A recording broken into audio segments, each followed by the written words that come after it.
சிம்லா ஒப்பந்தம் ரத்து செய்யப்பட்டிருக்கு. 1972 இந்தியாவுடன் போடப்பட்ட சிம்லா ஒப்பந்தத்தை ரத்து செய்வதாக பாகிஸ்தான் அரசு அறிவிச்சிருக்காங்க. சிந்து நதி ஒப்பந்தத்தை இந்தியா ரத்து செய்த நிலையில சிம்லா ஒப்பந்தத்தை ரத்து செய்து பாகிஸ்தான் நடவடிக்கை எடுத்திருக்காங்க.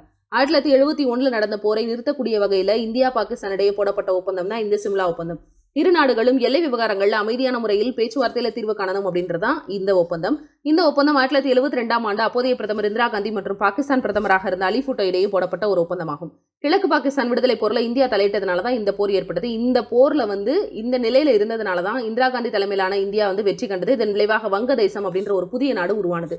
இதன் மூலமாக சச்சரவுகள் அமைதியான முறையில் தீர்க்கிறது, கட்டுப்பாட்டு எல்லைக்கோடு மற்றும் நிலம் திருப்பி அளிக்கப்பட்டது. இந்தியா கைப்பற்றிய 13,000 சதுர கிலோமீட்டர் அதிகமான நிலப்பகுதி பாகிஸ்தானுக்கு கொடுத்திருந்தாங்க. வங்கதேசம் ஒரு அங்கீகரிக்கப்பட்ட ஒரு நாடாக மாறியது இதுலதான். இப்போது பாகிஸ்தான் வங்கதேசத்தின் நண்பன் அப்படின்றதும் குறிப்பிடத்தகுந்த ஒன்றாக இருக்குது. அதனால இந்த பாகிஸ்தானினுடைய சிம்லா ஒப்பந்தம் ரத்து செய்யப்பட்டது அப்படின்றது இருதரப்பு உறவுல மேலும் விரிசலை ஏற்படுத்தும் அப்படின்றதும் குறிப்பிடத்தகுந்தது. நன்றி.